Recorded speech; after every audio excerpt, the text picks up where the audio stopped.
Wonderful. Thank you. Thank you so much for the beautiful opportunity to be here today.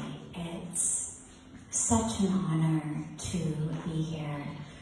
Swami Chidanand Saraswati Ji was supposed to be speaking in this session, but due to some unavoidable reasons, he was not able to come from India, and so it's a great honor to be here sharing with you on his behalf in this session. First of all, I want to say a very deep thank you to the community of Sant'Egidio for not only this conference, but for all of the beautiful work that they're doing all over the world, bringing the religious communities together in peace and in dialogue, and also what they're each doing in their own cities and towns and villages and countries in service, because prayer, in order to bring peace, must lead to action. We'll talk about that in a little while. But I also, before I start, want to say deep gratitude also to my respected and beloved brother from Syria for opening our hearts. Your prayer has not only made you survive, but has actually created a situation where you, through your prayer, through your teaching, through your embodiment of the mercy of God, creates a situation that opens everyone else's heart. So thank you so much for that, because without open hearts, there can't be any prayer. It's said very beautifully that when we are fighting, even if we're very close to each other, even if we're standing in the same living room or kitchen or bedroom, when we're fighting, we shout.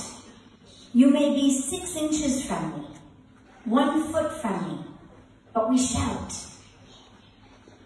When we're speaking about logistical things, business things, everyday matters, we talk in a normal tone of voice. But when we are in love, when we are feeling deeply, deeply intimate and connected, we whisper. The distance between our bodies may be the same in all of these circumstances, but it's said that the reason we shout when we're angry, the reason we use normal tones when we're talking logistics, and whisper when we are in love, is because the distance between our hearts is vast when we are angry. And for that reason, we need to raise our voice to cross that vast distance between our hearts. But when we are in love, there's almost no difference between our hearts. They're very close together. And for that reason, we can communicate in whispers.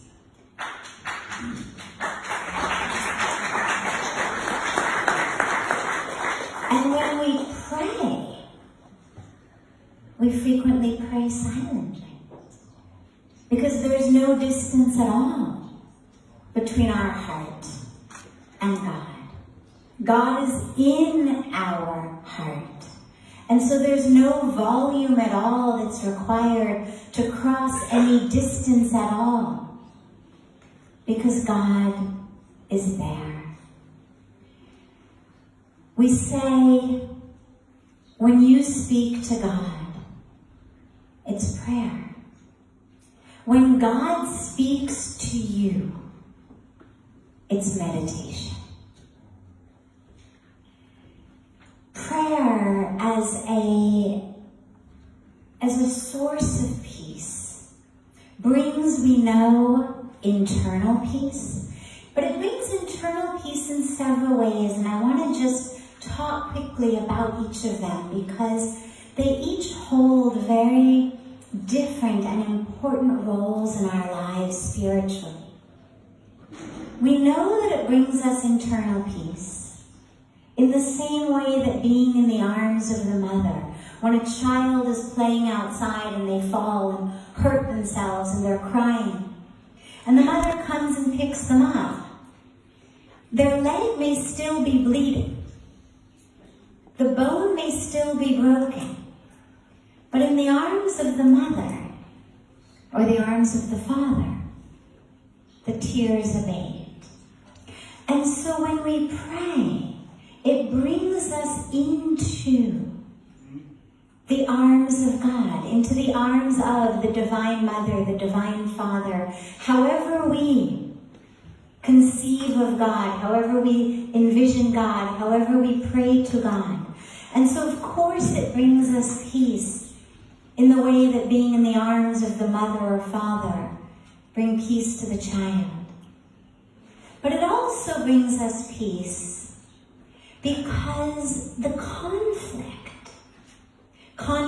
over anger, conflict of ego, conflict of power, conflict of land, conflict of money, conflict on the basis of color or culture or race or religion or socioeconomic status or sexual orientation or whatever lines we're drawing between us. That conflict is rooted in my identity as this physical body. My identity as my height, my weight, my career, my titles, my bank account, the color of my skin, the culture, the land I was born in, the passport I carried, the religion I subscribe to.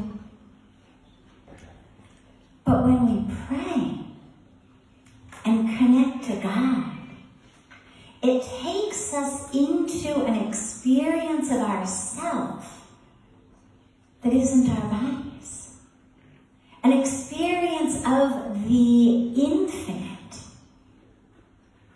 formless, divine, eternal nature of ourselves that is beyond name or title or career or money or socioeconomic status or race or religion. Takes us into connection with the fullness and the wholeness, the perfection of the soul, the spirit, the consciousness. Call it love, call it truth, call it divinity, call it soul, spirit, whatever word we use for it. It brings us into connection with that. And when we are in connection with the truth of who I am, then my greed, my anger, my ego, my yearning to grab something of someone else's, it dissipates.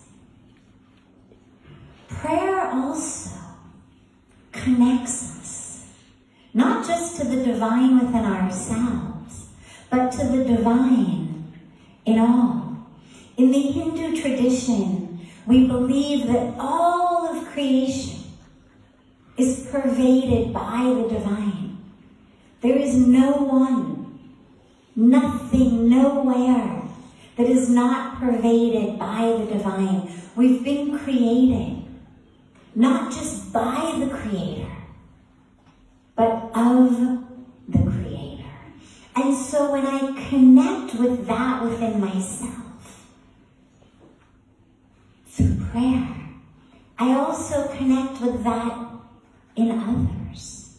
And so that takes us from this internal experience of peace into an external manifestation of peace. Because when I realize that same soul, that same spirit, that same consciousness, that same divinity that pervades me, that is at the core of who I am, also pervades everyone else, all of creation. Not only our human sisters and brothers of every color and culture, race and religion, but also all of the natural world. So when I connect to that, my prayer and my action starts being that for them. We pray, Sarve Bhavantu Sukhina, Sarve Santu Niramaya, Sarve Bhadrani Pashyantu, Ma Kaschit Dukkhabhag Bhavet. And it means, may all be happy. Not all Hindus, not all Indians, not even all human beings, but may all beings be happy. May all beings be healthy.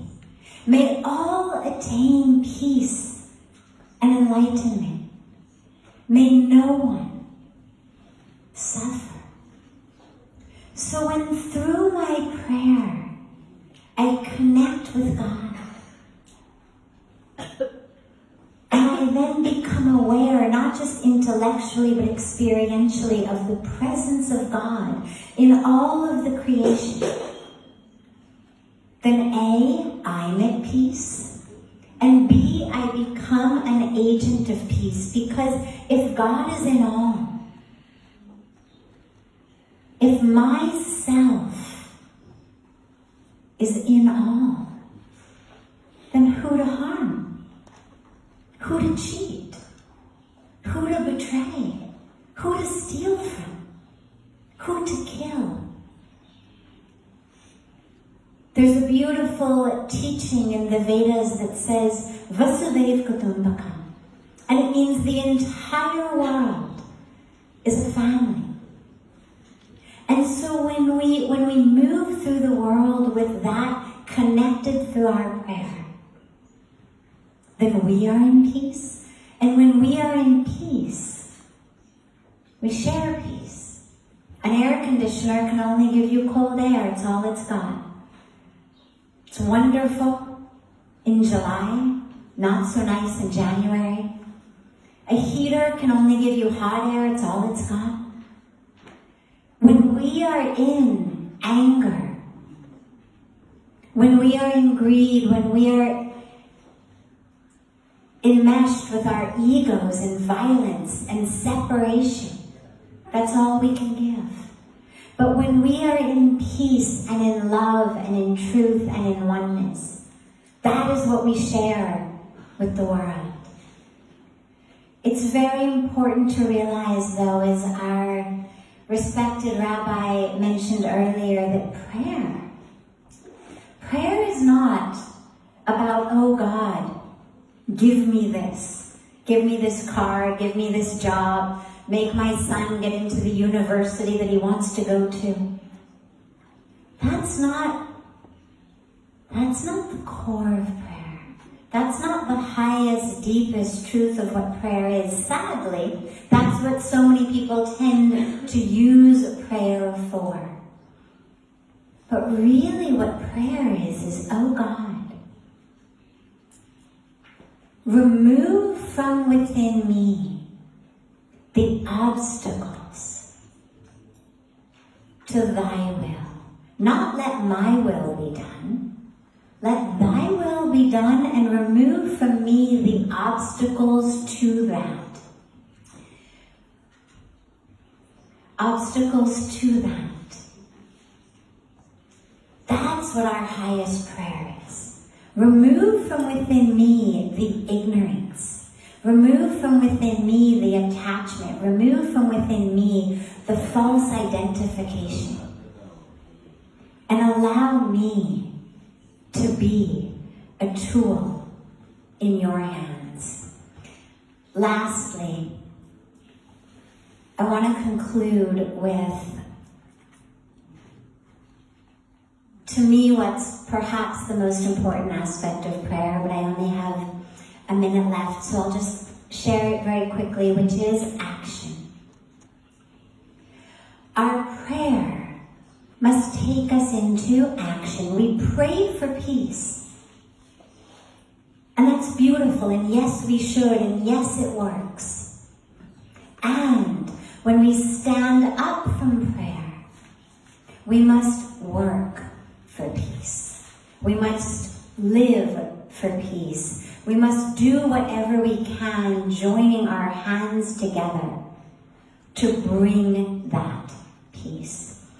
And in conclusion, there's the beautiful story of the land in which rain had not fallen for a very long time.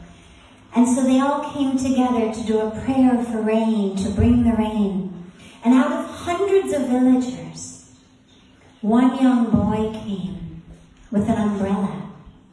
And people said to him, well, why do you have an umbrella? There's no rain. There hasn't been any rain in months. You'll lose it. You'll leave it behind. Stupid boy, why are you carrying this umbrella? And he said, but I thought we were coming together to pray for rain. And if we're praying for rain, well, surely won't God give us rain, so I've come prepared with my umbrella. And as we pray for peace, let us remember to carry that metaphoric umbrella, to know that we are the ones, with God's mercy, with God's grace, who will bring about that peace. Thank you.